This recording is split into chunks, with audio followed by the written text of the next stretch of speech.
Hello everyone, welcome back to my channel. Today's video is going to be my mid-month June wrap-up.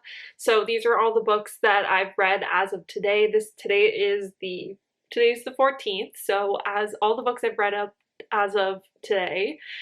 And I have somehow already read 13 books, and I don't know how that happened, but most of these are really short, so without further ado, let's just hop into the video. So the first book that I read was Lothair, which is the 12th book in the Immortals After Dark series by Kresley Cole. If you are new around here, I'm slowly making my way through this series along with the podcast Fated Mates. And this is probably my favorite of the series so far.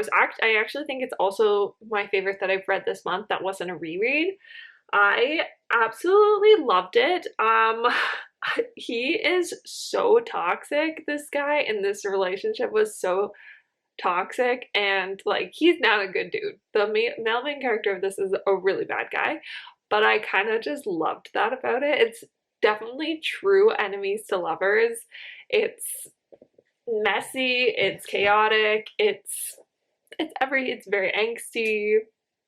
Honestly, I was not expecting to like this book because I did not like Lothair in the other books, but I don't know, he totally won me over in this book. So if you like a broody, grumpy, possessive hero who's also done like some really bad crap in his background but redeems himself with for the female main character, you'll like this book.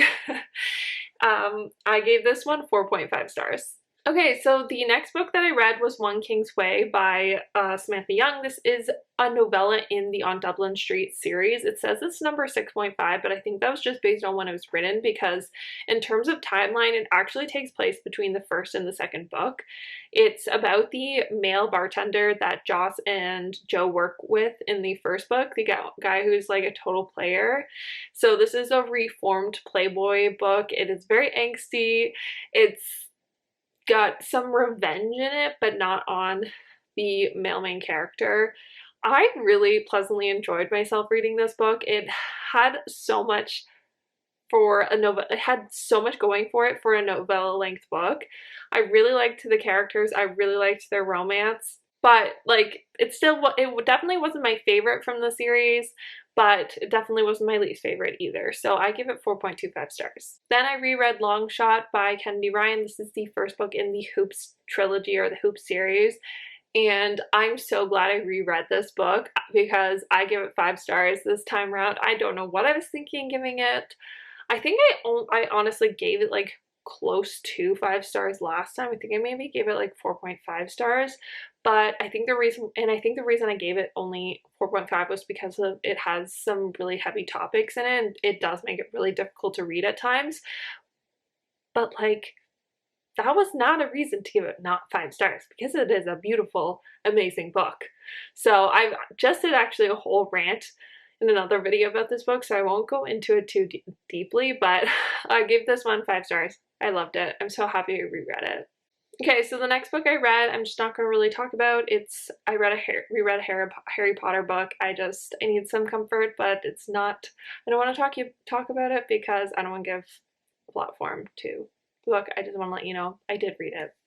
Okay, so next I read Cherish by Tracy Wolff. This is the last book in the Crave series, and I'm really sad that this world is ending, but I kind of wish the series had ended after the 4th book. I was very confused about the 5th book. I kind of thought we were doing like a flashback kind of thing, and you are, but this book is basically still is a continuation of the 5th book, but the 5th book didn't really feel connected to the 4th book very much.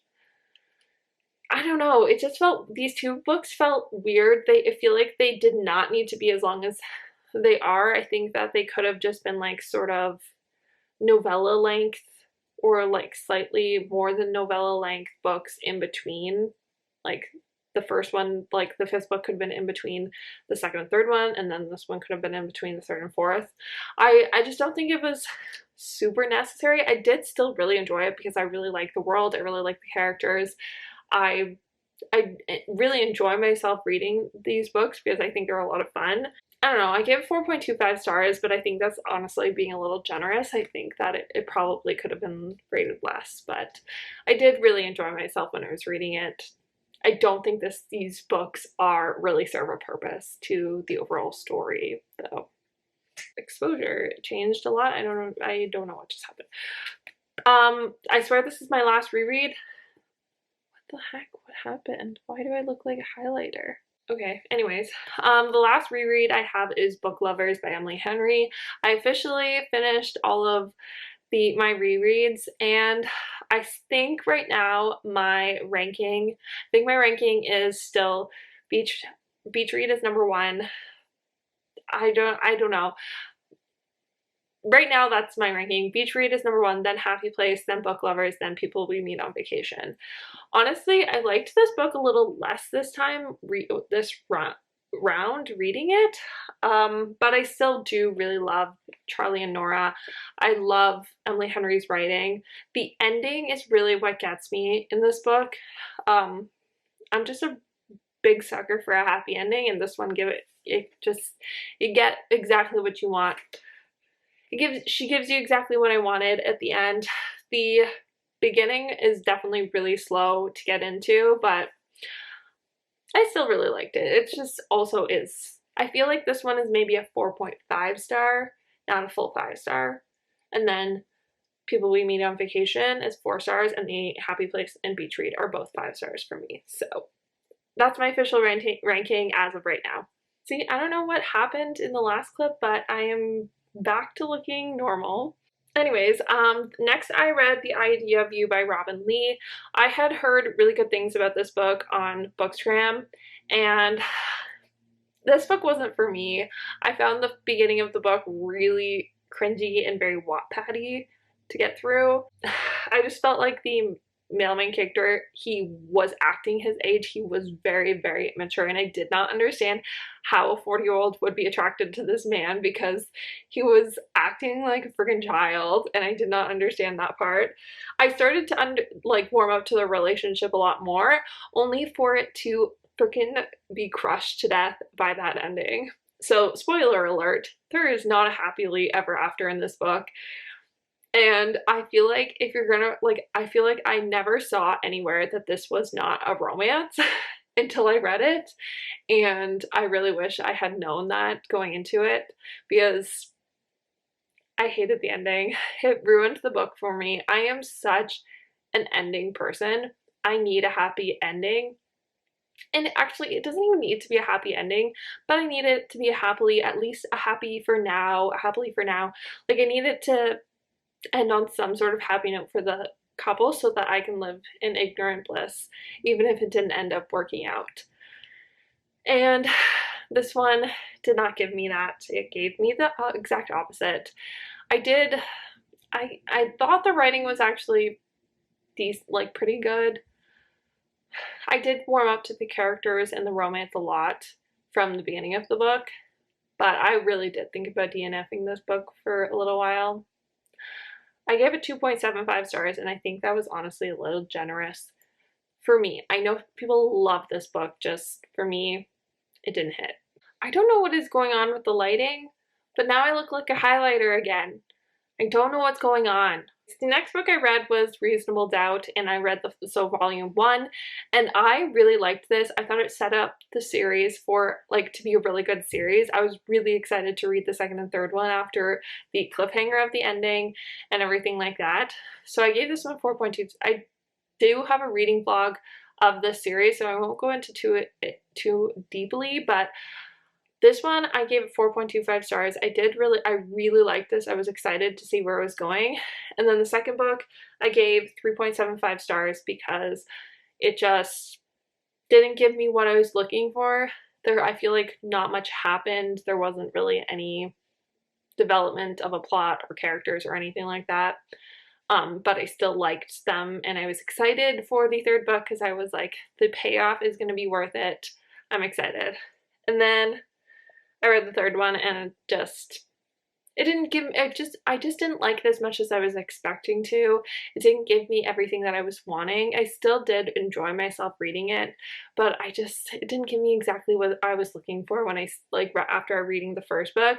I feel like the series had so much potential. Like, it had the potential for me to be 5 stars, but I gave the third one 3.75 stars. It just didn't quite work enough for me, so. Okay, and next I read My Sinful Temptation, which is the 5th book in the Sinful Men's series, and it is like a novella length. I knew that after finishing the 4th one that this one was going to be novella length and it wasn't going to have the like romantic suspense element that had been woven throughout the first 4 books in it. But I also just don't think that this book was super necessary. It was good. It was cute. It just wasn't necessary again. I give it 3 stars. It was just okay. Okay, and last but not least, I listened to Destroy Me and Fracture Me, which are the novella length books in the Shatter Me series. It's 1.5 and 2.5. And I did enjoy it. I liked going back to it.